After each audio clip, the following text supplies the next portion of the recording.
الصلاة والسلام على أشرف الأنبياء والمرسلين وعلى آله وأصحابه أجمعين أما بعد فأعوذ بالله من الشيطان الرجيم بسم الله الرحمن الرحيم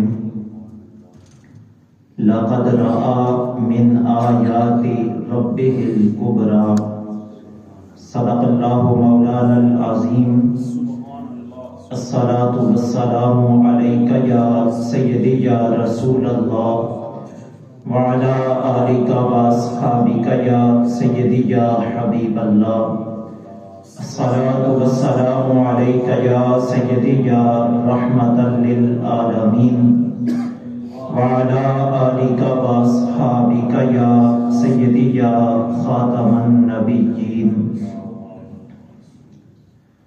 معراج محمد نے کیا راز جو افشاں، وہ راز خلاؤں سے ہوا پوچھ رہی ہے. پھیلائے ہوئے گوشائے دامان تجسس، سائنس تو محمد کا پتہ پوچھ رہی ہے. اللہ رب العزت کی حمد و ثنا اور حضور رحمت کائنات مصطفیٰ کریم صلی اللہ علیہ وآلہ وسلم کی بارگاہ ناز میں ادب و احترام سے درود و سلام کا نذرانہ پیش کرنے کے بعد عزت و احترام کے لائق برادران اسلام، احباب ذی وقار، نماز جمعہ کی ادائیگی کے لیے ہم جامعہ مسجد پیر مدرسہ کے خوبصورت ماحول میں تشریف فرما ہیں. اللہ کریم سے دعا ہے خالق ارض و سما نماز جمعہ کی جملہ برکات ہم سب کو عطا فرمائے. آج کی اس خوبصورت نشست میں ہم معجزہ معراج النبی صلی اللہ علیہ وآلہ وسلم کے حوالہ سے چند باتیں سیکھنے کی کوشش کریں گے.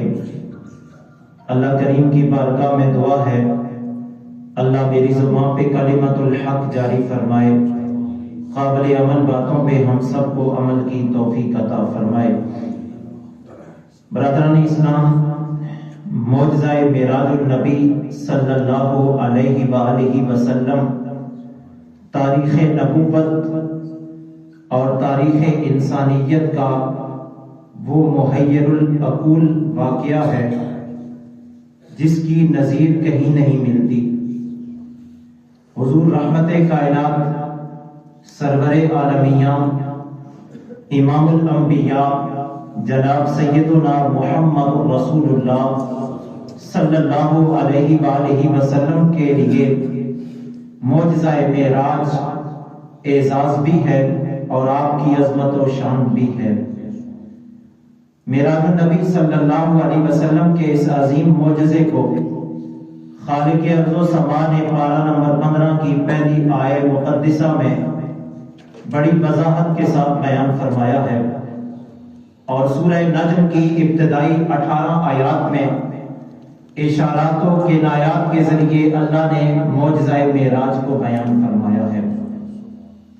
معراج النبی صلی اللہ علیہ وسلم کا یہ معجزہ قرآن کے بعد حضور رحمت کائنات علیہ السلام کا سب سے بڑا معجزہ یہ ہے جو اللہ نے اپنے نبی کو عطا فرمایا ہے. تقریباً 30 سے زائد صحابہ کرام علیہ رضوان نے اس واقعہ معراج کو بیان فرمایا ہے. خطبہ حجۃ الوداع کی طرح با اختلاف روایات 1 لاکھ سے زائد صحابہ کرام علیہ رضوان نے اس معجزے کو سنا ہے اور وقتاً فوقتاً مختلف مواقع پہ اس کو بیان بھی فرمایا ہے. احادیث کی کتب میں ترتیب کے ساتھ معجزہ معراج موجود نہیں ہے. مختلف مقامات پہ معراج النبی کے مختلف واقعات ہمیں ملتے ہیں، لیکن اگر ہم صحیح مسلم شریف کی شرح صحیح مسلم کو دیکھتے ہیں جس کے مصنف ہیں شارح ہیں حضرت علامہ شیخ الحدیث و تفسیر غلام رسول سعیدی رحمۃ اللہ تعالی علیہ، انہوں نے شرح صحیح مسلم کے اندر معراج شریف کے جملہ واقعات کو ترتیب کے ساتھ مرتب کیا ہے۔ معراج النبی صلی اللہ علیہ وسلم کا یہ معجزہ انسانی عقلوں کو حیران کر دینے والا معجزہ ہے۔ اس لیے شاعر نے کہا تھا کہ معراج محمد نے کیا جو راز افشاں، وہ راز خلاؤں سے ہوا پوچھ رہی ہے، پھیلائے ہوئے گوشائے دامان تجسس، سائنس تو محمد کا پتہ پوچھ رہی ہے۔ آقا حضور رحمت کائنات سرور عالمیہ صلی اللہ علیہ وسلم کو تقریباً اللہ کریم نے 30 مرتبہ معراج شریف کے معجزے سے نوازا ہے۔ علماء نے لکھ رکھا ہے ایک دفعہ معراج کا واقعہ اس انداز میں ہوا کہ رب کے حضور نے، رب کے رسول نے سر کی آنکھوں سے اپنے رب کا دیدار کیا ہے۔ بقیہ جتنی بھی دفعہ حضور کو معراج ہوئی وہ عالم خواب میں ہوئی۔ عالم بیداری میں ایک دفعہ معراج شریف سے حضور کو نوازا گیا، اور اسی کا تذکرہ قرآن کے مختلف مقامات پہ ملتا ہے۔ احادیث کی مختلف کتب میں اس واقعات سے بھری ہوئی احادیث موجود ہیں۔ حضرت سیدنا ابراہیم علیہ السلام کو اللہ کریم نے عظمت شان عطا کرتے ہوئے قرآن میں ارشاد فرمایا وَكَذَلِكَ نُرِي إِبْرَاهِيمَ مَلَكُوتَ السَّمَاوَاتِ وَالْأَرْضِ، ہم نے حضرت ابراہیم علیہ السلام کو آسمانوں اور زمین کی بادشاہت کے اثرات دکھائے۔ حضرت ابراہیم علیہ السلام کو اللہ نے اس انداز میں معراج کروائی۔ سیدنا موسیٰ علیہ السلام کا زمانہ آیا، حضرت موسیٰ علیہ السلام نے عرض کی مالک مجھے اپنا دیدار عطا فرما۔ اللہ نے فرمایا پیارے موسیٰ آپ مجھے دیکھ نہیں سکتے، عرض کی مالک کرم نوازی فرما۔ حضرت سیدنا موسیٰ علیہ السلام کا جب اصرار بڑھا، قرآن بتاتا ہے اللہ نے ارشاد فرمایا پیارے موسیٰ فلاں پہاڑ پہ تشریف لے جائیے، وہاں میں اپنی ایک تجلی ڈالوں گا۔ وہ تجلی دیکھ لی آپ نے، اس کو برداشت کر لیا تو آپ میری ذات کو دیکھنے کے حقدار بن جائیں گے۔ قرآن گواہ ہے، حضرت موسیٰ علیہ السلام اللہ کے حکم پہ کوہ طور پہ تشریف لے جا رہے ہیں، رب نے اپنی ایک تجلی ڈالی۔ حضرت موسیٰ علیہ السلام اللہ کی تجلی کو دیکھ کر غشی کھا کے گر پڑتے ہیں، اپنے ہوش سے باہر چلے جاتے ہیں۔ حضرت موسیٰ علیہ السلام کو جب معراج ہوئی، آپ کو کتاب سے نوازنا تھا، تو اللہ نے فرمایا پیارے موسیٰ جب آپ میرے پاس کتاب لینے آئے تورات، فخلعنا علیک، اپنے جوتے اتار کے اس وادی مقدس میں تشریف لانا ہے۔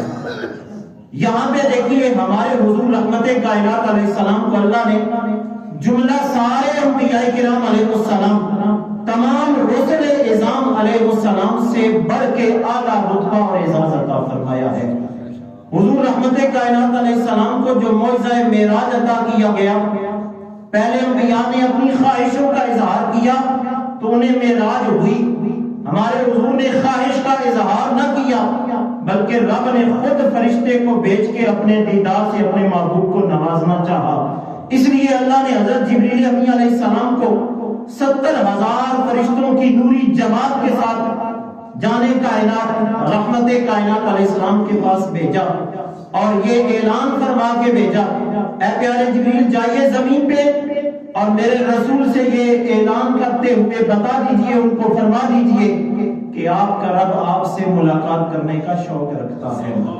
پتہ چلا بقیہ انبیاء بھی عزتوں والے، بقیہ انبیاء بھی رفتوں کے مالک ہیں، لیکن اللہ نے جو ہمارے حضور رحمت کائنات علیہ السلام کو اعلیٰ مقام، اعلیٰ رتبہ، اعلیٰ اعزاز عطا فرمایا وہ بقیہ کسی نبی کے حصے میں نہیں آیا۔ اللہ کے نبی علیہ السلام کو معراج کی رات خالق ارض و سما نے 3 خاص تحفے عطا فرمائے۔ اللہ کے نبی علیہ السلام نے خود اپنی حدیث میں ان 3 خاص تحفوں کا ذکر فرمایا ہے۔ حضور رحمت کائنات علیہ السلام نے ارشاد فرمایا مجھ پر معراج کی رات جو پہلا تحفہ اللہ کی طرف سے عطا ہوا وہ 5 نمازوں کا تحفہ ہے۔ دوسرا سرکار نے ارشاد فرمایا، اللہ کریم نے معراج کی رات جو مجھے دوسرا بڑا تحفہ عطا فرمایا وہ یہ تھا، حضور فرماتے ہیں جن میرے امتیوں نے شرک نہیں کیا، بقیہ کوئی گناہ ایسا کر دیا ہے جس کی وجہ سے دوزخ جہنم میں جانا لازم ہو گیا ہے، اللہ نے مجھے یہ تحفہ دیا ہے کہ شرک نہ کرنے والوں سے اگر کوئی ایسا گناہ سرزد ہو گیا جو جہنم کو واجب کرتا ہے، اللہ حضور کے صدقے اس گناہ کو معاف فرمانے والا ہے۔ آقا حضور رحمت کائنات علیہ الصلوۃ والسلام نے ارشاد فرمایا، مجھے تیسرا بڑا جو تحفہ عطا کیا گیا ہے، مختلف روایات میں مختلف تحائف ہیں لیکن جو میں ذکر کرنا چاہتا ہوں وہ تیسرا بڑا تحفہ حضور فرماتے ہیں مجھے سورہ بقرہ کی آخری 2 آیات معراج شریف کی رات اللہ نے خاص طور پہ اپنے خزانے میں سے عطا فرمائی ہے۔ اب آئیے تفصیل سے ان 3 تحائف میں گفتگو کرتے ہیں۔ سب سے پہلا تحفہ حضور فرماتے ہیں اللہ نے مجھے نماز عطا فرمائی ہے۔ آپ جانتے ہیں علماء سے سن رکھا ہے، پڑھ رکھا ہے، ابتدائی طور پہ اللہ نے 50 نمازیں امت مصطفیٰ پہ فرض کی تھی معراج کی شب۔ حضرت موسیٰ علیہ السلام کے پاس حضور تشریف لائے تو حضرت موسیٰ علیہ السلام نے عرض کیا آپ کی امت 50 نہیں ادا کر سکے گی، اللہ سے تخفیف کا سوال کریں۔ حضور علیہ السلام حضرت موسیٰ علیہ السلام کی عرض پر 9 بار دوبارہ رب کی بارگاہ میں تشریف لے گئے، پھر واپس موسیٰ علیہ السلام کے پاس آئے، 9 دفعہ آتے جاتے رہے۔ اللہ نے 9 دفعہ حضور کے آنے جانے کی برکت سے 45 نمازیں کم کر دی، 5 فرض باقی رکھی۔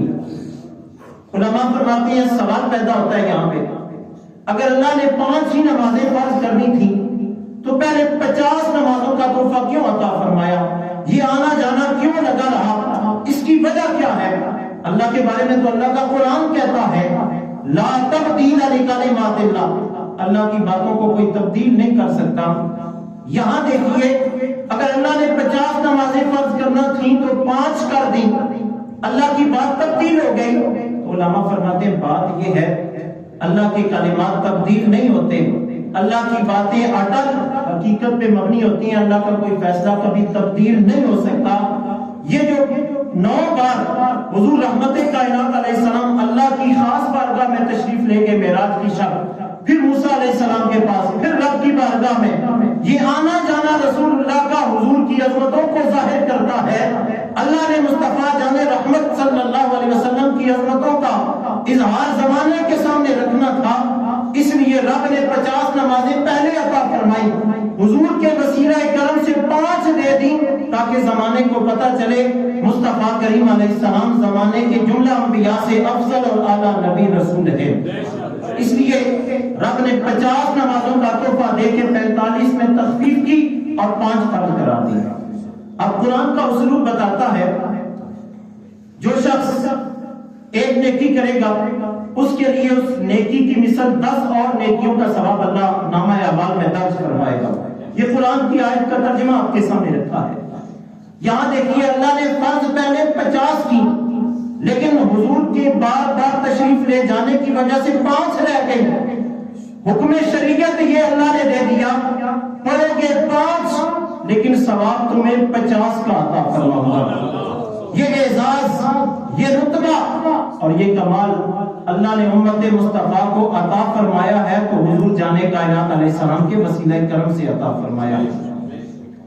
آقا حضور رحمت کائنات علیہ السلام نے ارشاد فرمایا مجھے تمہاری دنیا میں سے 3 چیزیں پسند آئیں۔ پہلی چیز حضور نے فرمایا مجھے خوشبو بڑی پسند ہے۔ دوسری چیز رسول پاک علیہ السلام نے فرمایا مجھے منکوحہ خواتین بہت پسند ہیں۔ تیسری چیز رسول پاک علیہ السلام نے ارشاد فرمایا جعلت قرۃ عینی فی الصلاۃ، میری آنکھوں کی ٹھنڈک رب نے نماز کے اندر رکھ دی ہے۔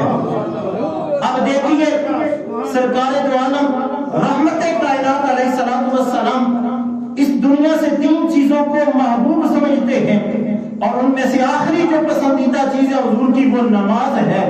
سرکار فرماتے ہیں میری آنکھوں کی ٹھنڈک نماز میں رکھ دی گئی ہے۔ علماء اس حدیث کے تحت لکھتے ہیں سرکار نے جتنی مرتبہ معراج شریف کا رتبہ پایا یہ سرکار کی شان ہے۔ امت امتی کے لیے یہ اعزاز کی بات ہے 5 وقت کی نماز پڑھنے کے لیے مسجد میں حاضر ہو جائے. یوں سمجھے کہ دن میں 5 مرتبہ اس نے سرکار کی آنکھوں کی اوپر ٹھنڈک پہنچائی اور اللہ کریم نے اسے 5 مرتبہ معراج والا عزت والا رتبہ عطا فرما دیا. ہم 5 یہاں پہ ادا کرتے ہیں, اللہ کریم ہمیں معراج کا ثواب عطا فرماتا ہے. اس لیے فرمایا الصلاۃ ہی معراج المومن, نماز مومن کی معراج ہے. جو نماز کا اہتمام کرتا ہے یوں سمجھے اللہ کے حضور خاص مقامات پہ پہنچ چکا ہے. حضرت سیدنا علی المرتضیٰ شیر خدا حیدر کرار رضی اللہ عنہ کی بات مجھے یہاں پہ یاد آ گئی. وہ حدیث جبریل آپ کی خدمت میں 4 جمعہ پہلے میں نے عرض کی تھی. احسان کیا ہے؟ حضرت جبریل نے حضور سے پوچھا. سرکار نے فرمایا احسان یہ ہے ان تعبد اللہ کأنک تراہ فإن لم تکن تراہ فإنہ یراک. ایسا سوال کرنے والے احسان یہ ہے کہ تو اللہ کی عبادت ایسے کرے کہ تو سر کی آنکھوں سے رب کو دیکھ رہا ہے.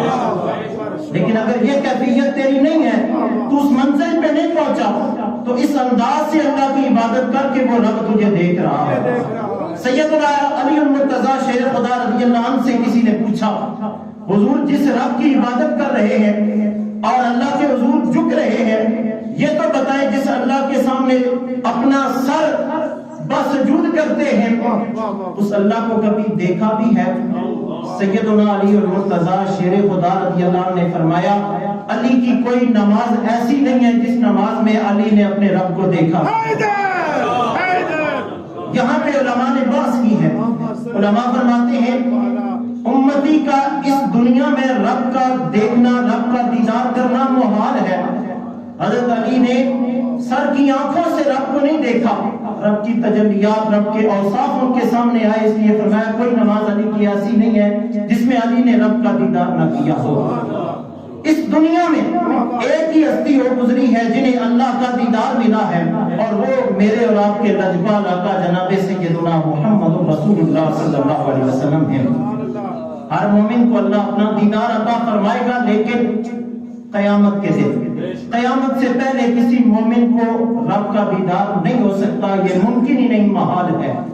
آقا حضور رحمت کائنات علیہ السلام نے دوسری بات ارشاد فرمائی. مجھے سورہ بقرہ کا جو آخری حصہ ہے, آخری 2 آیتیں اللہ نے اپنے خاص خزانوں میں سے معراج کی رات مجھے تحفے کے طور پر عطا فرمائی.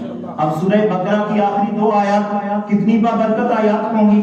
حضور فرماتے ہیں اللہ نے عرش کے خزانوں میں سے, خاص خزانوں میں سے مجھے یہ 2 آیتیں سورہ بقرہ کی عطا فرمائی ہیں. فضیلت کیا ہے؟ صحیح مسلم شریف کی حدیث سے اللہ کے نبی علیہ السلام نے ارشاد فرمایا جو خوش نصیب انسان سورہ بقرہ کی آخری 2 آیتیں رات کو سونے سے پہلے پڑھ کے سوتا ہے, یہ 2 آیتیں اس کے لیے ساری رات کافی ہو جاتی ہیں. کافی ہونے کا مطلب علماء نے حدیث میں یہ لکھا ہے نہ اس کو کوئی غم آ سکتا ہے, نہ اس رات اس کو کوئی مشکل پریشانی پیش آ سکتی ہے, نہ چوری کا خطرہ ہو سکتا ہے, اور نہ ہی اس کی اگر موت آئی تو غیر حالت ایمان پہ اس کی موت نہیں ہوگی بلکہ حالت ایمان پہ اسے اللہ موت عطا فرمائے گا. یہ اتنی بابرکت 2 آیتیں ہیں. اور ایک حدیث کے لفظ ہے اللہ کے نبی علیہ السلام نے ارشاد فرمایا وہ خوش نصیب انسان جو سورہ بقرہ کی آخری 2 آیتیں عشاء کے بعد پڑھ لیتا ہے, اللہ تعالیٰ اس خوش نصیب انسان کو قیام اللیل یعنی تہجد کی نماز کے برابر ثواب عطا فرماتا ہے. اب دیکھیے جو تو خوش نصیب نماز تہجد کی ادائیگی کا اہتمام کر سکتا ہے, یہ بہت عزت عظمت کی بات ہے. لیکن اگر اس وقت کوئی بیدار نہیں ہو سکتا, رات کو سونے سے پہلے سورہ بقرہ کی آخری 2 آیتیں پڑھ کے سوئے, اللہ تعالیٰ پوری رات اس کو قیام کرنے کا ثواب عطا کرتا ہے.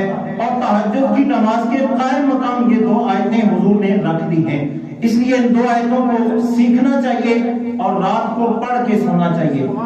حضرت سیدنا فاروق اعظم اور حضرت سیدنا علی المرتضیٰ شیر خدا رضی اللہ تعالیٰ عنہما, آپ دونوں ہستیاں فرمایا کرتی تھیں سورہ بقرہ کی آخری 2 آیتیں خود بھی سیکھو, اپنے بچوں اور اپنی عورتوں کو بھی ان کی تلاوت سکھاؤ. یہ بڑی بابرکت آیات ہیں, ہمیں بھی سیکھنی چاہیے اور اپنی آنے والی نسلوں کو بھی سورہ بقرہ کی آخری 2 آیات کی تلاوت کا شوق ڈالنا چاہیے. حضور رحمت کائنات علیہ السلام نے ارشاد فرمایا مجھے تیسرا عظیم تحفہ جو معراج کی رات عطا کیا گیا وہ یہ تحفہ تھا، میری امت کے جو افراد شرک نہیں کریں گے، اگر ان سے ایسا گناہ سرزد ہو جائے جس گناہوں سے جہنم لازم ہوتی ہے، اللہ نے مجھے یہ انعام کے طور پر، تحفے کے طور پر عزت عطا فرمائی ہے، میں اپنے رب کے حضور جب پیش ہوا تو رب نے اس امتی کے اس گناہ کو معاف کرنے کا میرے سامنے اعلان فرمایا ہے۔ اب دیکھیے یہ اتنا بڑا رتبہ، اتنا بڑا اعزاز حضور رحمت کائنات علیہ السلام کو امت کے لیے معراج کی شب عطا کیا گیا۔ اب ہم پہ ہے حضور جو تحفے لے کر کے آئے، ہم ان پہ کتنا عمل کرتے ہیں۔ 5 نمازوں کا اہتمام ہم نے کرنا ہے، اور سورہ بقرہ کی آخری آیات کو حفظ کر کے ان کی تلاوت ہم نے کرنی ہے۔ اسی طرح گناہوں سے اجتناب ہم نے کرنا ہے۔ اللہ کی طرف سے حضور کے وسیلہ کرم سے برکتیں ہمارے شامل حال ہوں گی۔ آقا حضور رحمت کائنات علیہ السلام نے معراج کی شب تفسیرات احمدیہ میں حضرت ملا جیمن علیہ الرحمہ نے اور حضرت امام فخر الدین رازی علیہ الرحمہ نے تفسیر کبیر میں، دیگر مفسرین نے بھی اس بات کو لکھا ہے، رب ذوالجلال نے اپنے نبی کو معراج کی شب 70,000 اسرار، 70,000 حکایتیں اور 70,000 رموز عطا فرمانے کے بعد ارشاد فرمایا، بما اشرفک یا احمد، پیارے نبی یہ بتائیے اب میں آپ کو کس اعزاز سے اور نوازوں۔ اب دیکھیے ہمارے یہاں ایک جملہ بڑا مشہور ہے، کوئی شخص سوال کرے تو اس کی شخصیت نکل کے سامنے آتی ہے کہ وہ کس طرح کا بندہ ہے۔ اس کی شخصیت تب ہی ظاہر ہوتی ہے کہ وہ کوئی بات کرے گا، سوال کرے گا۔ جب اللہ نے فرمایا پیارے حبیب 70,000 اسرار، 70,000 حکایتیں، 70,000 رموز آپ کی جولی میں ڈال دیے ہیں، اب آپ بتائیے بما اشرفک یا احمد، اور کیا اعزاز آپ کو عطا فرماؤں۔ اللہ کے نبی علیہ السلام نے زبان کھولی، عرض کی اے خالق ارض و سما، میں نے طائف کے بازاروں میں تجھے اپنا معبود سمجھا، تیری توحید کا اعلان کیا۔ اے میرے کریم رب،